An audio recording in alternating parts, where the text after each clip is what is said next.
Muy buenas medios días a todos nuestros seguidores de la Comuna de la Palabra que nos siguen regularmente en estos programas. No quiero dejar de señalar, como cada semana hago, que se cumple una semana más.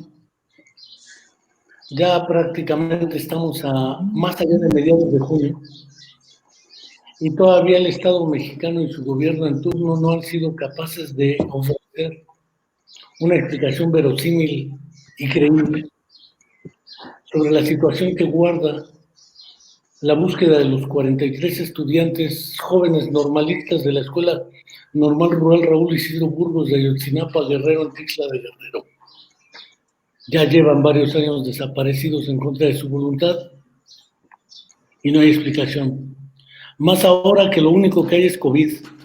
Número de positivos activos, número de muertos, número de camas, ya no hay más. La realidad se acabó. No quiero dejar de mandarle un abrazo y un saludo fraterno a Angélica, mamá de Viridiana Naiz, nuestra estudiante de la Facultad de Psicología de la UAM, que lleva más de 7 años desaparecida también. Le enviamos un fraterno saludo y sabe que con ella seguimos buscando a Viridiana y seguimos esperándola con vida porque viva la llevaron. No quiero dejar de agradecer esta ocasión en el orden acostumbrado, la maestra Yadira Jaime Baena, alias Zaira, y el psicólogo J. de Jesús Cruz Suárez, aunque diga ahí autismo UAM, es tan autista que no que aparezca ni su nombre. A propósito del 19º aniversario de la constitución del programa, originalmente de atención a personas con autismo, se hablaba TGV y esas cosas, hace extrañamente ya prácticamente 2 décadas, y a prácticamente 2 décadas, este programa que inició cuando el rector era el entonces psicólogo también, René Santoveña Redondo, después con el rectorado del doctor Fernando Bilbao y antes director de la facultad, este programa se desplazó hacia lo que era originalmente la Unidad de Investigación y Servicios Psicológicos de la Facultad de Psicología de la UAM, lo que era UNICEF, conocido como el UNICEF, o el Unisex, decían algunos. Ahora ya es el SEXI, perdón, el CIPSIC, y finalmente el programa ha pasado a ser parte de las huestes del programa bueno, ahora la Unidad de Inclusión Educativa de la UAM. Originalmente el programa de inclusión y atención de inclusión a personas con discapacidad, en medio programa universitario para la inclusión educativa y atención a la diversidad, ahora unidad, dentro de la cual se encuentra ya el psicólogo Jesús Cruz. Y después de 20 años, bueno, 19 años con este programa de funcionalización cognitiva de personas con autismo, quisiera a rajatabla, y les damos saludos también a todos nuestros seguidores que desde España, el País Vasco, Checoslovaquia, Italia, Argentina, Chile, Brasil, Colombia, Perú, Bolivia, Puerto Rico, Guatemala y diferentes entidades de la República nos siguen. Particularmente en esta ocasión a todos aquellos que desde el estado de Morelos también nos siguen.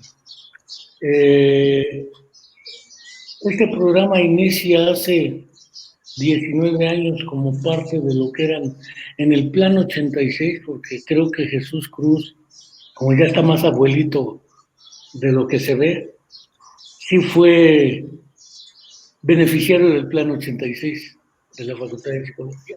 así Y es. no, y Yadira también, creo que ya no.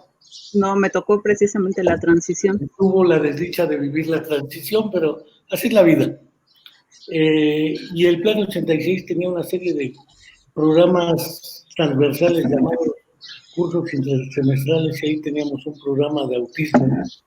Y naturalmente, como señala atinadamente el biólogo Alfonso Rivero Miramontes, saludos a Jesús Cruz, a Yadira y a todos que han mantenido ya prácticamente 20 años este trabajo con personas con autismo. Tú tienes clara la película, Jesús, por antigüedad, pero Yadira por experiencia. 1, ¿por qué surge este programa? 2, ¿cuál es su función, sus propósitos? ¿Qué es funcionalización cognitiva? Y a la vuelta de ya prácticamente 2 décadas, ¿qué ha aportado a la población en general, a las familias de personas con ahora TGD, antes, bueno, TEA, antes TGD, y depende de la moda que esté en turno? Y para ustedes, ¿qué importancia ha tenido este programa de funcionalización cognitiva, que originalmente empezó como parte de la Facultad de Psicología y termina como parte de la unidad de inclusión? Y cierro mi boca y adelante. El orden de no altera el producto. Pueden empezar como gusten. Adelante, Yadira. No, pues tú, primero los orígenes, yo no estaba en ese momento. Los orígenes. Pues sí. Bueno, el programa empieza por una serie de inquietudes que teníamos en aquel momento, tanto compañeros estudiantes como el psicólogo Álvarez, de adentrarnos a la formación o creación de un modelo que intentara explicar el fenómeno psicológico.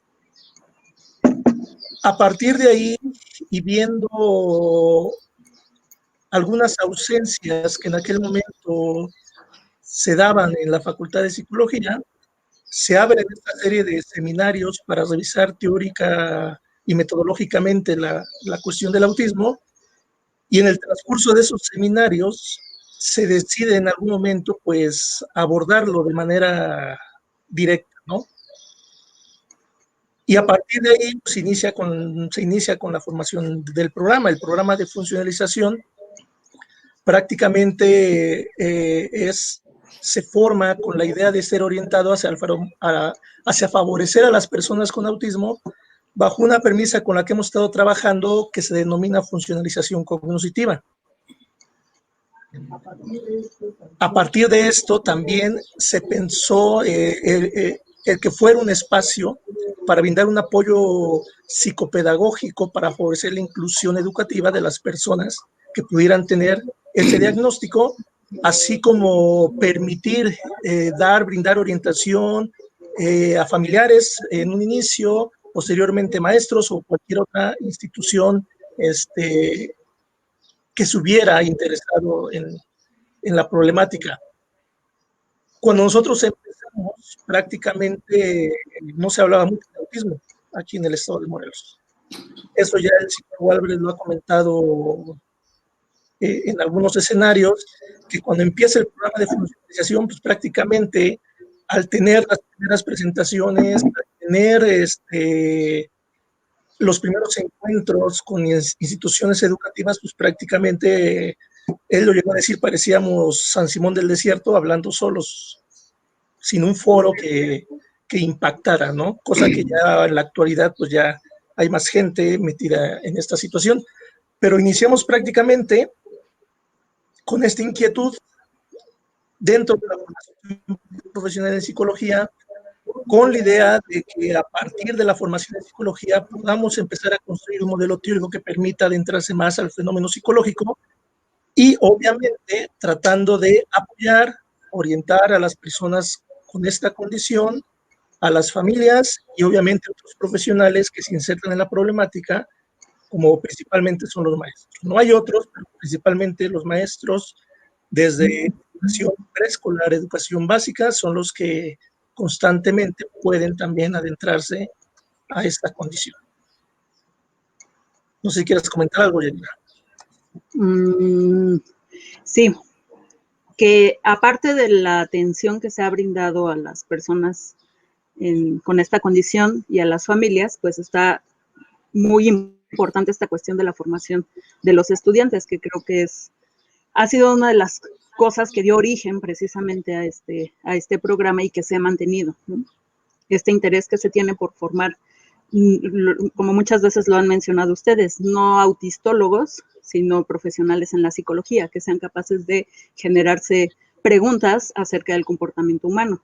Y una de las características, creo, importante destacar del programa es que ha tenido diferentes cambios a partir del propio contexto social, cultural, político que se ha vivido, ¿no? A partir de las necesidades que han tenido los propios chicos, las familias, los estudiantes. Hemos pasado una serie de transformaciones que han venido a gestar un trabajo distinto en cada ocasión, en cada semestre, en cada año, tanto con los chicos que se forman como psicólogos, como con los chicos que acuden al programa y sus familias. No. Quizá valga la pena resaltar alguna cuestión. A lo largo de este tiempo, sé que debe haber más personas con autismo que familiares de las personas, porque se tuvieron casos donde eran hermanos.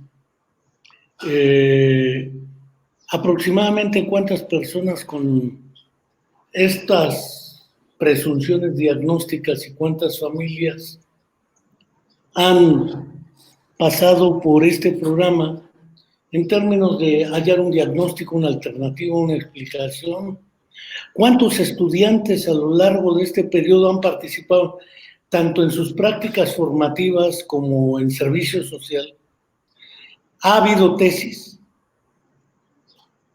realizadas bajo el manto del programa, ha habido participaciones en congresos con las actividades del propio programa, ha tenido un impacto en términos de favorecer la toma de conciencia de la importancia de reconocer los ahora TEA y buscar su atención educativa, por lo menos en el estado de Morelos. Y finalmente, ¿cuál ha sido la relación, por ejemplo, con los colegas de la UNAM a través del programa de funcionalización que el doctor Felipe Cruz ha impulsado en la Facultad de Psicología de la UNAM? Y originalmente a través de lo que era la Dirección de Educación Especial en la Ciudad de México hoy, con Eliseo Guajardo y Felipe Cruz. ¿Qué nos pueden decir al respecto?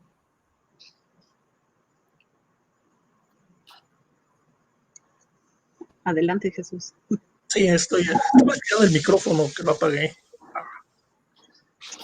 El programa prácticamente inicia bajo esta premisa de la funcionalización cognitiva, que si bien ya venía trabajándose quizá unos 10 años antes, un poquito menos.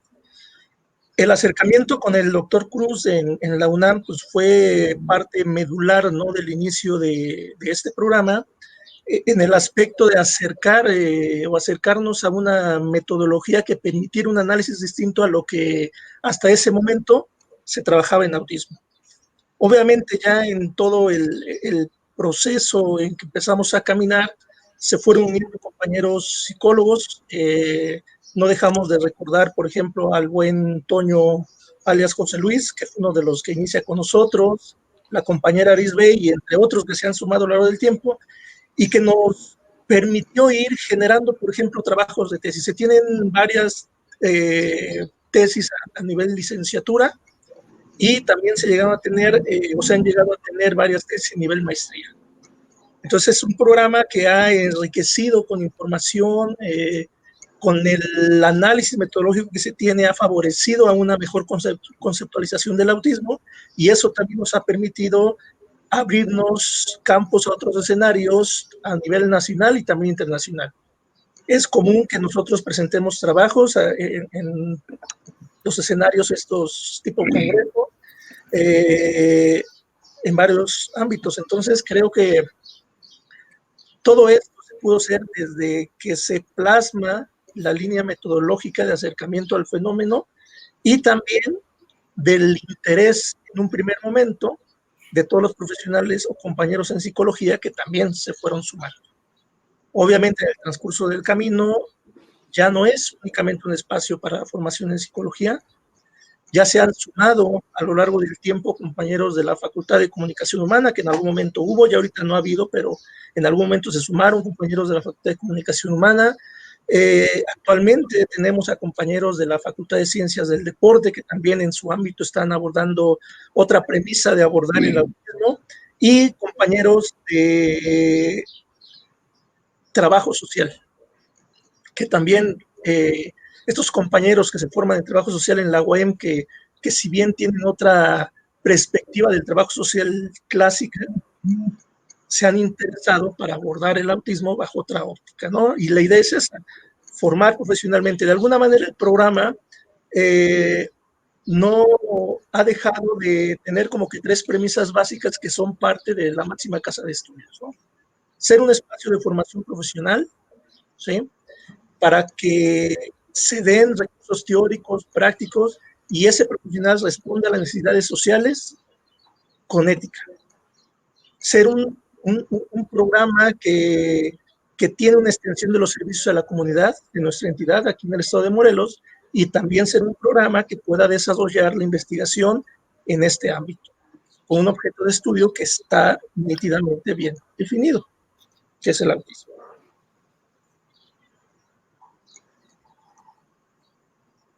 Yadira, ¿quieres comentar?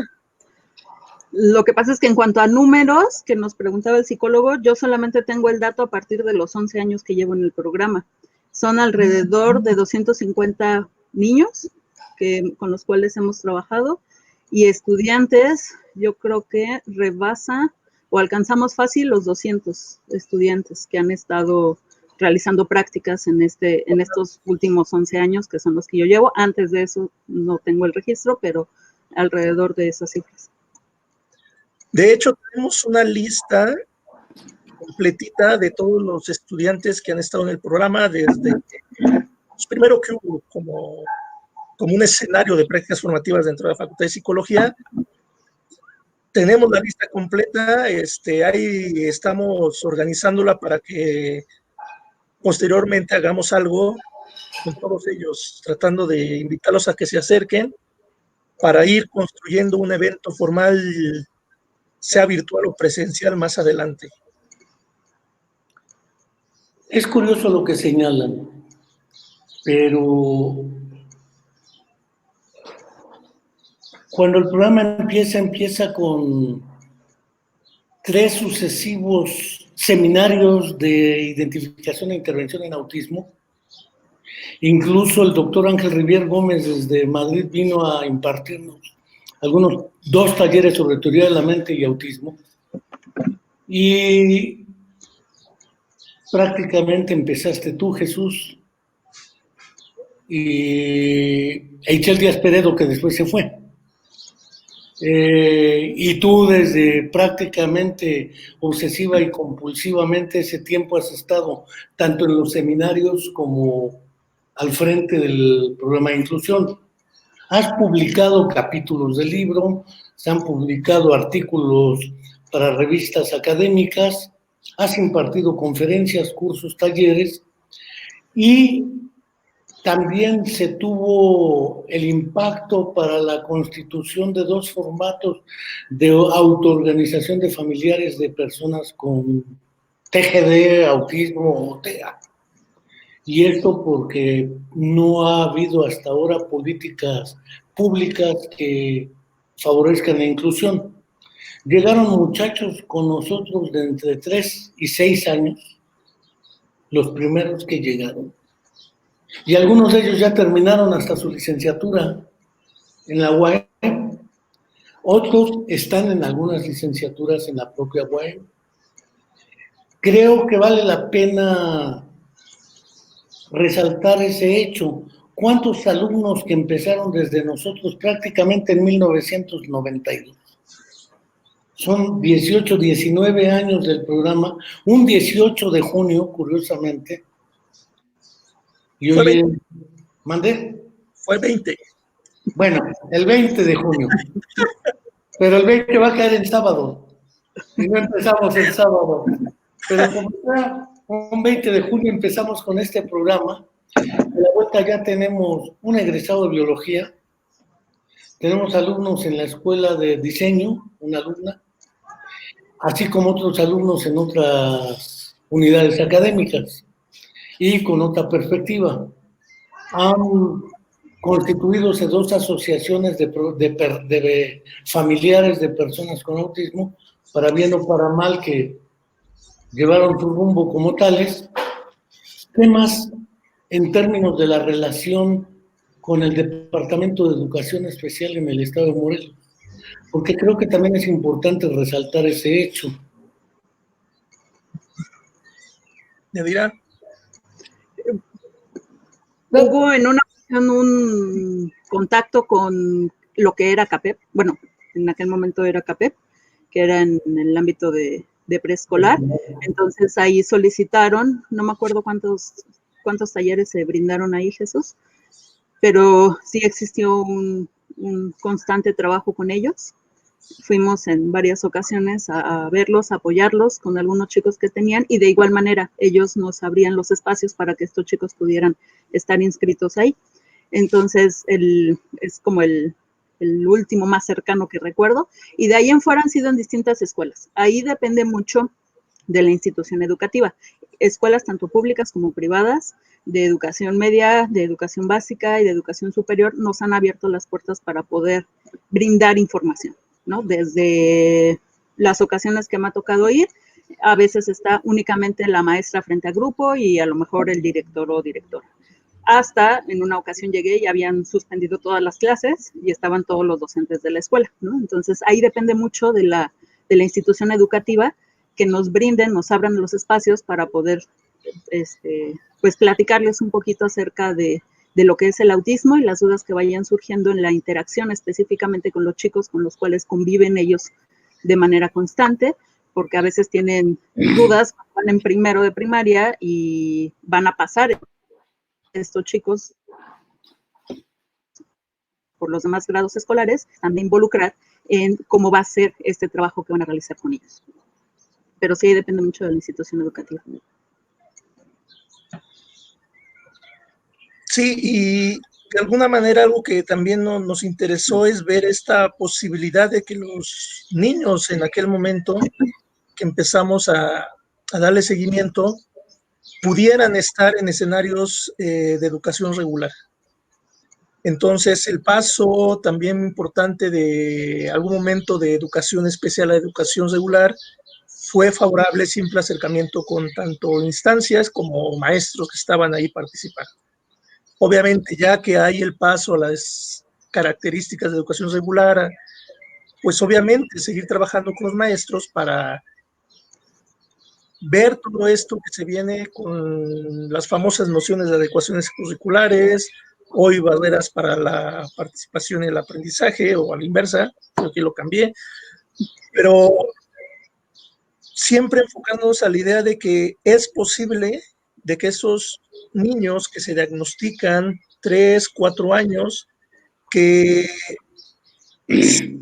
con ellos se lleve un trabajo de funcionalización cognitiva, pueda permitirles adentrarse a esos espacios que les corresponde vivir, tanto en familia como en la educación.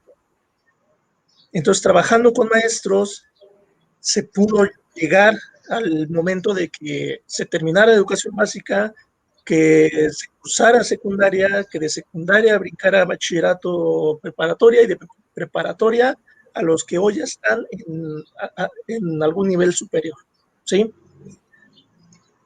Son 19 años, les hemos dado seguimiento, las familias que de alguna manera se acercaron al programa, que de alguna manera apoyaron también al programa. Es importante recalcar eso, que cómo las familias apoyan al programa para que ellas también se vean beneficiadas en todo ese trabajo, y a la larga se fueron viendo sus resultados.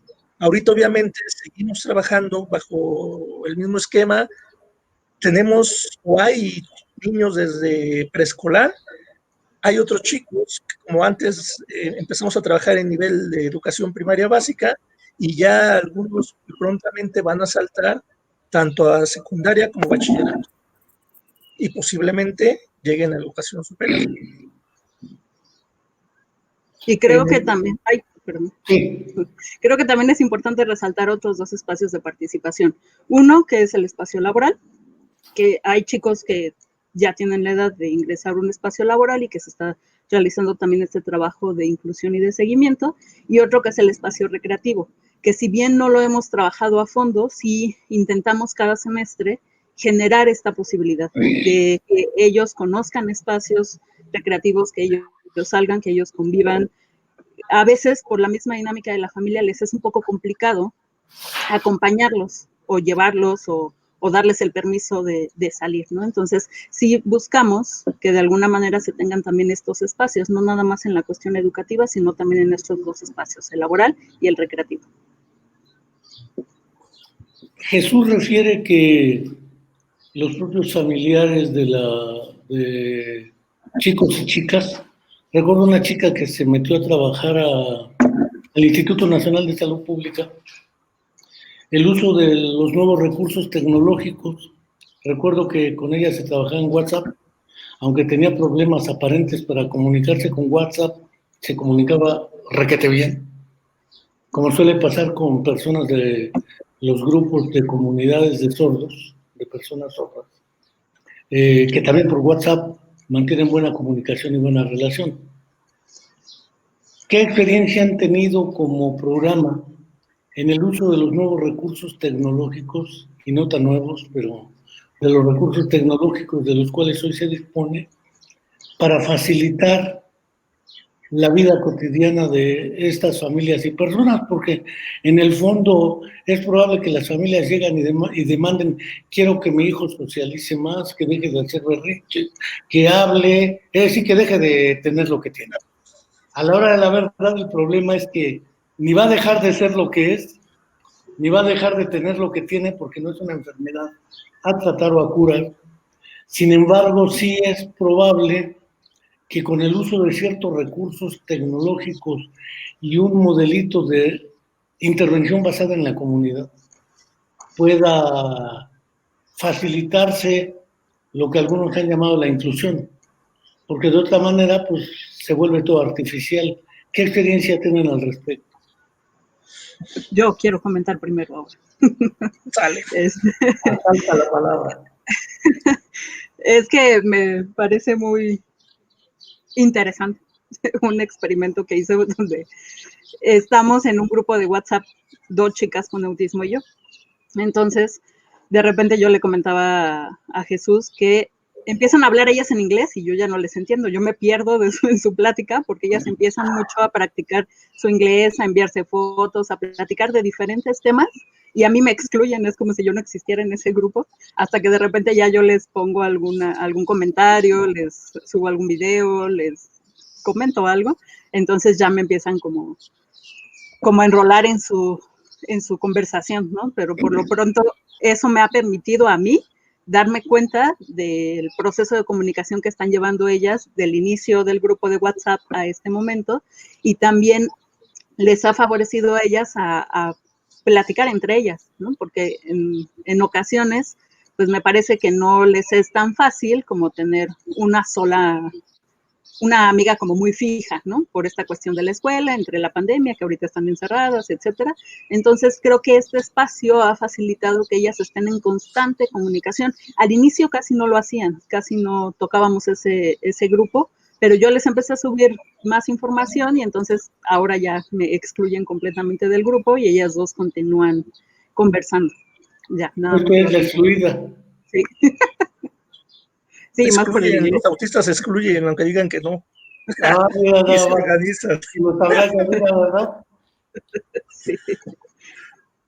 Pues la tecnología ha apoyado bastante. Creo que desde que se tiene la posibilidad, desde el simple Messenger, WhatsApp, que fue evolucionando, etcétera, pues se ha dado la posibilidad de trabajar muchas cosas en el ámbito cotidiano, desde aspectos de comunicación hasta más complejos de autorregulación, comprensión de información, etcétera.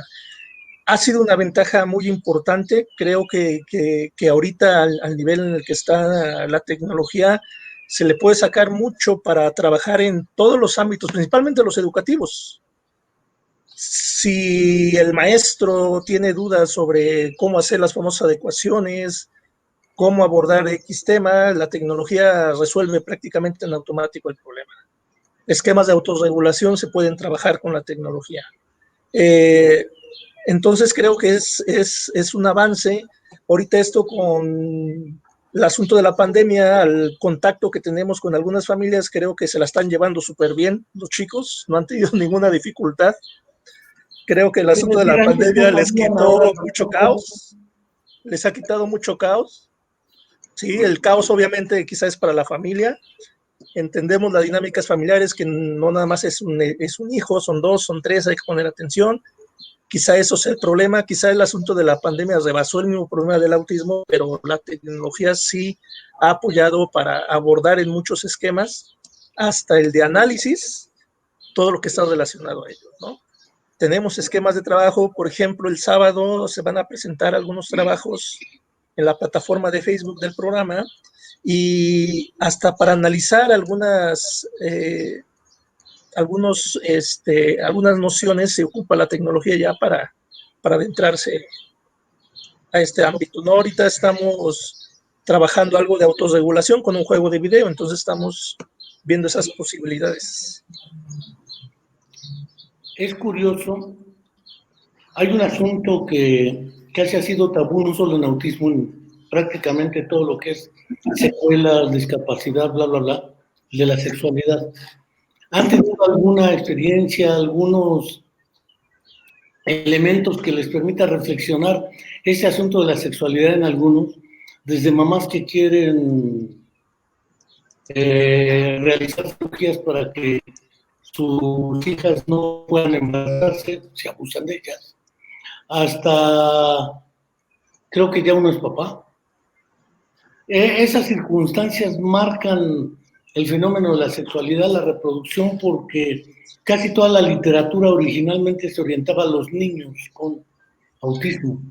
Pero a la vuelta de 20 años y a la vuelta de medio siglo, desde que el autismo ha venido recuperando un espacio mediático, ¿qué pasa con la sexualidad, los afectos, los sentimientos, las relaciones de pareja, etcétera, en estos casos y las familias? Porque pues algunas mamás y papás ya tienen preocupación porque sus hijas que nos llegaron con 3, 5 años, ahora ya están en plena edad de poder ser activas sexualmente. ¿Qué ha pasado ahí? ¿Han encontrado algo? Información tenemos bastante. Sistematización tenemos bastante por hacer. Este asunto de, por ejemplo, parte que inicia en psicología esto es que no se pierda esta característica genética y evolutiva, ¿no? En todo el proceso psicológico. Y obviamente en el autismo no está excluido.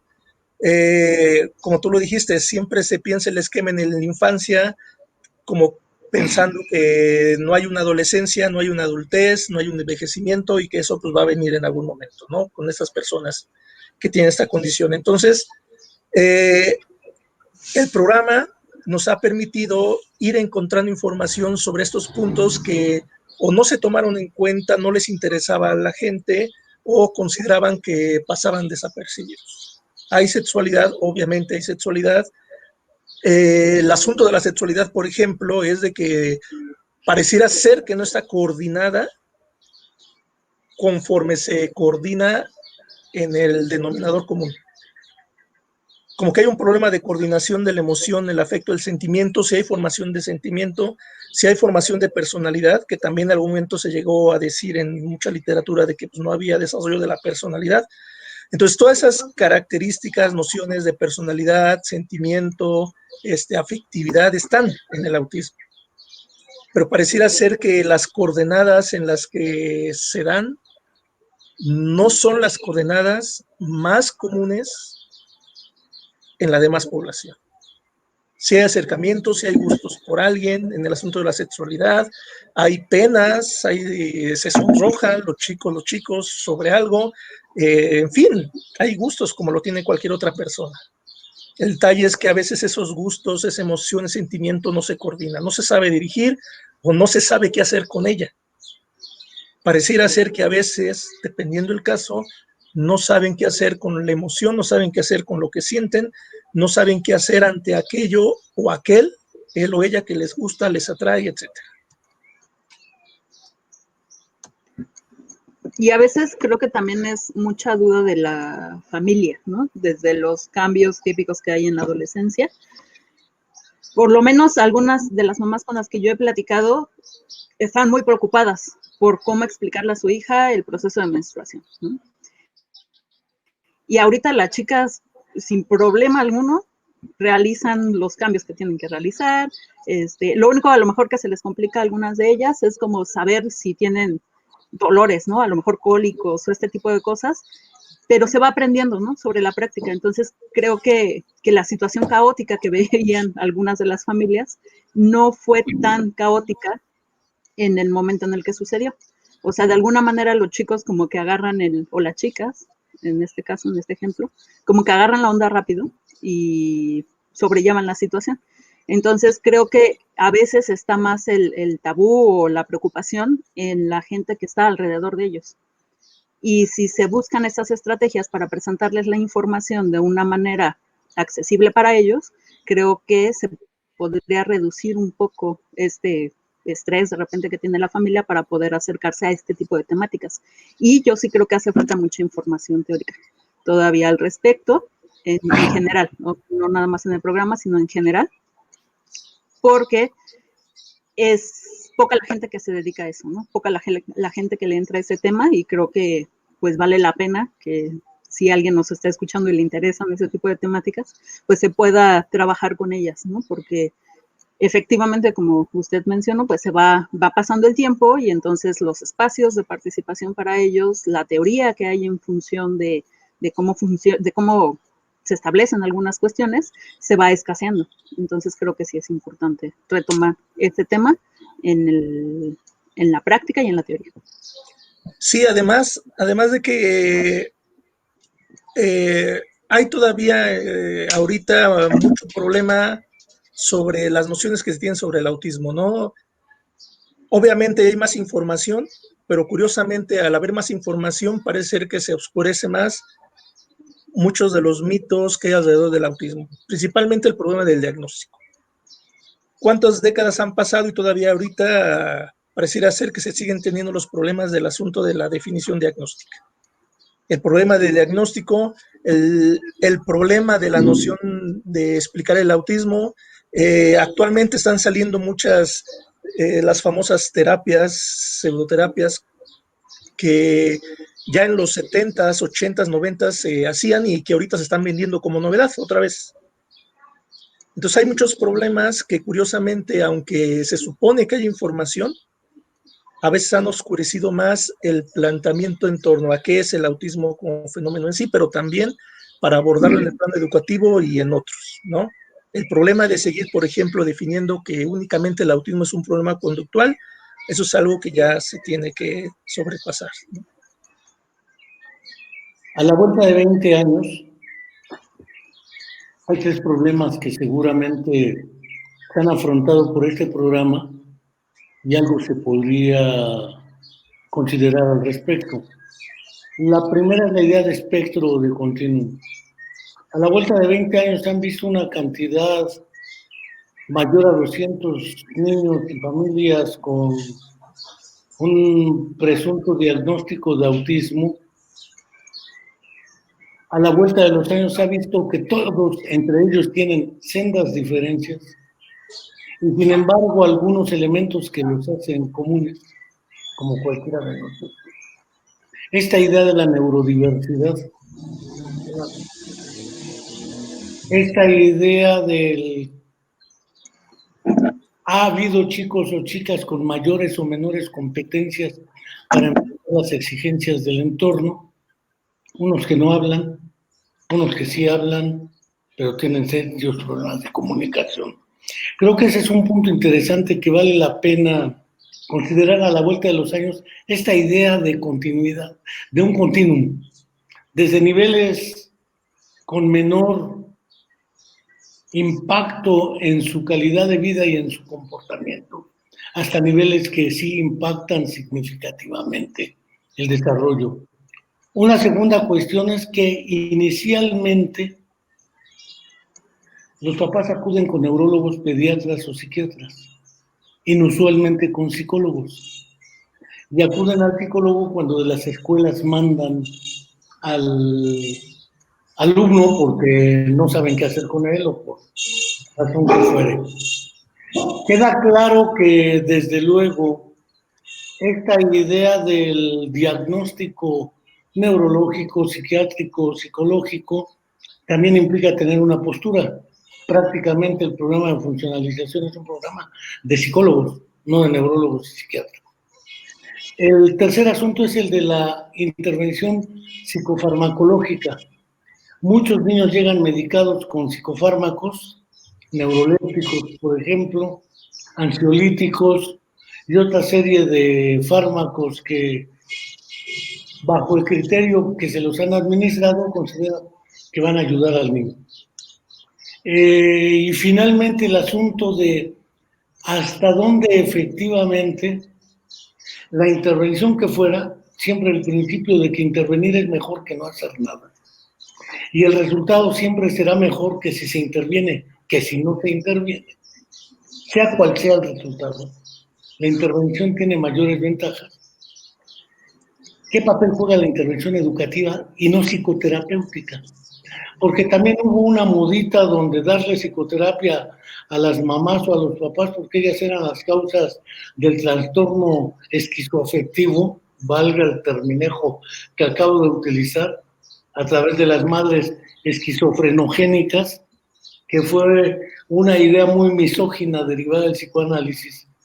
Las mujeres son las responsables del problema, las mamás congeladoras, las mamás que rechazan a los hijos, el pecho malo de Melanie Klein, el autismo primario de Mahler, qué sé yo. Ha habido el de Bruno Bettelheim y la retirada autista. Parece ser que bajo la vuelta de los años, esta unidad y diversidad en la identificación, esa idea de espectro, esa idea de la psicofarmacología y la psicoterapia, y la inevitable, sea como fuera, o como hubiera dicho un expresidente, haya sido como haya sido, la intervención educativa. ¿Qué experiencia les ha dejado a ustedes? Yo primero. Primero, bueno, yo creo que, no creo, considero que la parte educativa es fundamental para potencializar el desarrollo. Entonces, esa es como la primera parte de la cuestión educativa formal en una escuela. Pero la otra es que este espacio de intervención más que terapéutico, sino de intervención con los chicos, salga de un consultorio, salga de un espacio cerrado en cuatro puertas donde no, en cuatro paredes, perdón, donde no puedes replicar un espacio de realidad. Entonces creo que es fundamental que este trabajo, esta intervención que se realiza con ellos pueda traspasar esas cuatro paredes y pueda generarse en la calle, donde ellos realmente tienen que generar estrategias para poder comprar, para poder pagar, para poder cruzar una calle, que si ya escucharon un gato y brincan a la mitad de la calle, etcétera, ¿no? Como, por ejemplo, tendría muchísimos que mencionar, pero creo que es fundamental sacar la intervención del consultorio o del salón, ¿no? Que esta intervención se pueda dar en espacios reales, cotidianos para ellos, cercanos a lo que ellos viven de manera diaria y a lo que ellos se van a enfrentar en un futuro. Y así no nada más se trabaja como la intervención con el chico, sino con la sociedad en general. Siempre pongo el ejemplo de cuando fui con uno de ellos al cine y todo el camino fuimos trabajando como a ver qué vamos a pedir, tus boletos, tienes que saludar, cuánto vas a pagar, etcétera, ¿no? Y llegamos con la chica del cine, el chico le dijo a ella lo que quería comprar y la chica voltea a verme a mí. Entonces yo le dije, pues ella te dijo, otra vez dile. Entonces, creo que es importantísimo que podamos generar ese tipo de intervención donde ellos se enfrenten a lo que la gente les va a preguntar, a lo que la gente hace, lo que la gente cuestiona, a que la gente también los conozca, porque en muchas ocasiones hay alrededor muchos mitos de que si van a tener una crisis, que si me van a golpear, que si, etcétera, ¿no? Entonces creo que es importante que los vayan conociendo y solamente en esa medida se puede tener una idea más cercana de quiénes son y cómo son. Porque como usted, bueno, no, lo mencionaba Jesús, este asunto de la personalidad, independientemente del diagnóstico, ellos tienen una personalidad única e irrepetible, y entonces el acercamiento con cada uno de ellos va a ser distinto, a partir de toda una serie de elementos que están alrededor de ellos y detrás de ellos. Psicólogo Jesús. Ya me estoy durmiendo, ¿no es cierto? Ya no voy a hablar. No, uno de los puntos que hay en el autismo es el educativo. Creo que es uno de los puntos y es un punto muy importante, porque es un problema educativo. Un problema educativo que quizá en algún momento sea orientado a la familia y posteriormente orientado a la institución, ¿sí? Abordar el problema educativamente como uno de los puntos de abordaje es fundamental para que tanto la familia como el chico o chica que tiene autismo pueda desarrollar una vida que le guste o que le corresponda vivir, ¿sí? Gracias a ello hemos podido llegar con algunas familias a que ya ahorita hayan acabado licenciaturas o estén acabando la primaria o estén ya acabando la secundaria, ¿sí? Entonces la educación es una parte importante en la intervención, más allá, y creo que ya es el tiempo de también pasar el bachecito de que no es un problema terapéutico, sino es un problema para abordar terapéuticamente y directamente con la persona que tiene esta condición. Es un problema para planteárselo educativamente en varios esquemas del contexto y de ahí abordar y seguir el análisis de la problemática. El asunto de la continuidad del espectro de farmacología. Y el rollo del farmacológico es bien, bien pesado. Obviamente el asunto del diagnóstico no podemos dejar de lado la labor, en este caso, de la medicina, del especialista pediatra, que por lo general son los que se dedican actualmente a llevar este tipo de primeros acercamientos, ¿no? La neuropediatría. Entonces, si nosotros tenemos acercamiento a esta disciplina neuropediátrica, quizá haya posibilidades de ir especificando más cuestiones relacionadas al asunto del diagnóstico y también tratar de meternos teóricamente al problema de definir si es un espectro, un continuo, ¿sí? O hay aspectos específicos que lo diferencian entre otros, ¿no? Definirlo como la propuesta del famoso Rutter en los 90, y no me acuerdo si es en los 80, 90, ¿no? De que había que clarificar los puntos sintomatológicos. Pero ahí todavía es un trabajo, creo que es importante el acercamiento a estas disciplinas para ver qué se puede construir. Pues mira que es curioso. Y naturalmente una pregunta es necesario. ¿No tienen pensado, imaginado, considerado y casi todo lo que terminan ado, ido, tos, ocho? No, esos son los participios. Escribir un libro sobre esta experiencia. Porque cual más se escribe en la actualidad, y más ahora que las 4 P's, perfiles deseables, PROMEP, puntos, publicaciones, la próstata, más lo que se te acumule, el psicólogo Jesús, las 4 P's de la excelencia, para que pueda hacer un PITC, la otra P del PITC o del PTC. Publicar. Sí, ya tenemos avanzados algunos puntos en eso, ya con algunos compañeros que ya estuvieron en el programa, que por ahí tenemos todavía el contacto, con algunos que todavía están en ese proceso de ya licenciarse en psicología. Ya tenemos trabajados algunos capítulos para sacar más adelantito. Entonces sí es parte del trabajo que es en el programa. La psicóloga Yadira también ya tiene que abordar el trabajo en la inclusión laboral y en el doctorado en la inclusión laboral y esas cosas sociológicas que por ahí andaba pensando. Pero sí, estamos en eso, y pues solamente con los estudiantes que ahorita se están sumando, ¿no? También hay una propuesta interesante ahí en ciencia del deporte y esperemos también sumarla. Entonces sí estamos trabajando y abordando eso. El tanguero argentino Carlos Gardel, en un famosísimo tango que debe llamarse Volver, con la frente marchita, etcétera, etcétera. En uno de los fragmentos dice que 20 años no es nada, que febril la mirada. 20 años no es nada. ¿Qué sigue para el programa? Porque además tu antigüedad en la UAM no te da para que te jubiles en el mediano plazo. Soy niño todavía para jubilarme. Ya diga, pues primero que entre para que se pueda jubilar.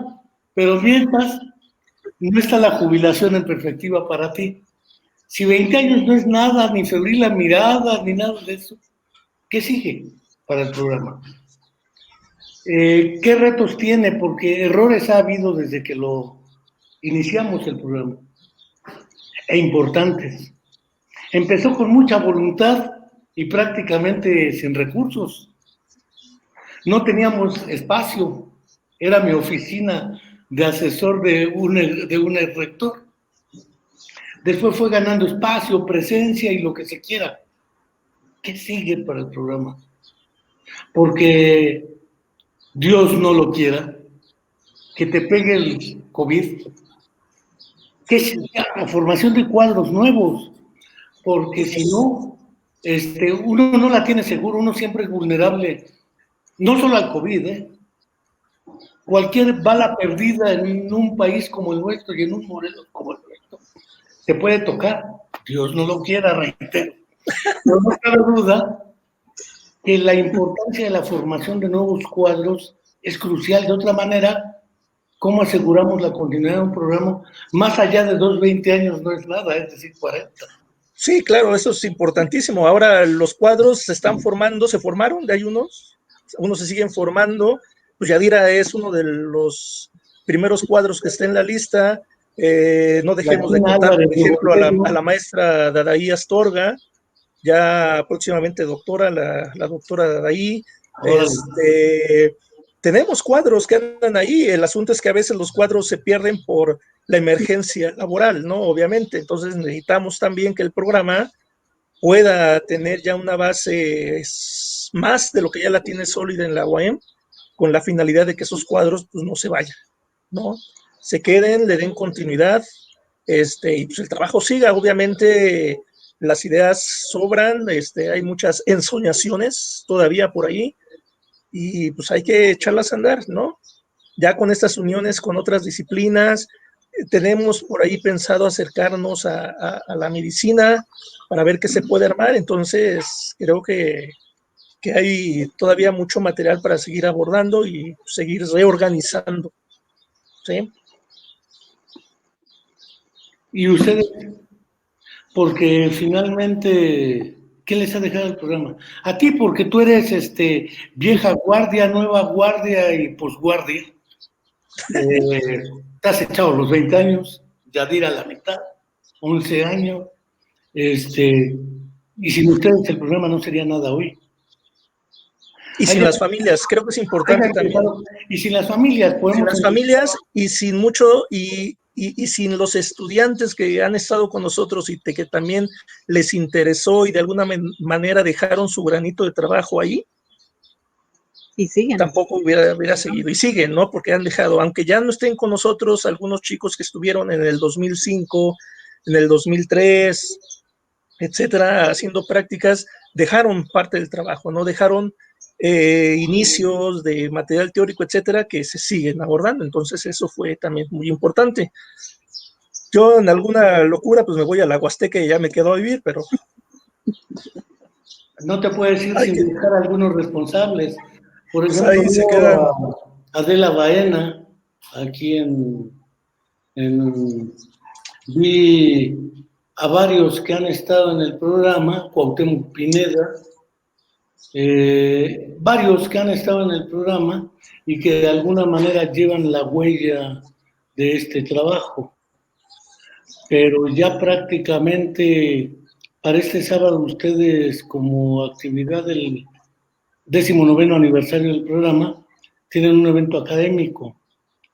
¿Cómo se va a transmitir? ¿En qué consiste? ¿Y cómo podemos invitar a quienes quieran? Yadira. El cartel está ya en la página del programa. Van a ser 4 presentaciones. Es muy, muy sencillo porque evidentemente pues no es tan fácil que los chicos se puedan conectar, más porque, por ejemplo, 2 de las chicas que van a presentar están en Guerrero y en ocasiones va y viene la señal, entonces eso complica un poquito la cuestión. Entonces se van a presentar 4 trabajos, entre ellos el de una psicóloga que ya egresó hace algunos años de la facultad, que es la psicóloga Perla, y 2 compañeras recién egresadas, que es Cristina y Ariana. Y creo que yo voy a presentar algo. No sé qué, pero voy a presentar algo seguramente. Entonces, con eso vamos a conmemorar. Quisiéramos hacer otro tipo de evento, obviamente, pero pues dadas las circunstancias fue lo único que pudimos organizar por el momento, pero esperamos pues poder regresar e ir preparando algo más grande para los 20 años. Pues es curioso, pero este programa de la Comuna de la Palabra está dedicado al programa de funcionalización, también como una conmemoración, un homenaje a 20 años de su trabajo y su esfuerzo. Y como decía el biólogo Viveros Miramontes, pues es un trabajo que la universidad debe públicamente reconocer, aunque 20 años no sean nada. Y aunque tengan febril la mirada y lo que quieran. Yo no quiero dejar, además de que me gustaría ver qué expresan, hacer un brindis con mezcal, porque para todo mal mezcal y para todo bien también. Por estos 19 años, para que se multipliquen por otros años. También agradecer a los estudiantes del Instituto de Ciencias de la Educación que participaron en este programa, entre ellos Erika Barca García. Y yo tengo un vasote, mira. La doctora Karin, las Claudias, Alina y todas las mamases y papases, el biólogo, etcétera. Salud y que sean otros 20 años. Salud, salud. Antes del brindis y de terminar, nada más respondiendo a un comentario. Yo no los puedo ver. Algo que sí se está trabajando sobre el asunto social, el trabajo en el contexto social, es un trabajo de divulgación e información, es algo que también se está abordando, obviamente como con la idea que se tiene de que el autismo únicamente es educativo, es clínico, es terapéutico, a veces, principalmente en psicología, los que les interesan las cuestiones ligadas a la sociedad, a la colectividad, etcétera, pues no se acercan mucho, pero es algo que se está retomando. Sí hay elementos que hemos venido siguiendo sobre esta conciencia social en autismo. Y salud. Salud, y Alberto Vanegas dice que te estás ablandando. No te ablandes tanto. Salud. Dile que no esté albureando en plena conferencia. Esto estuvo duro. Pues no quiero más que dejar de agradecerles y hasta la próxima. Gracias, sí.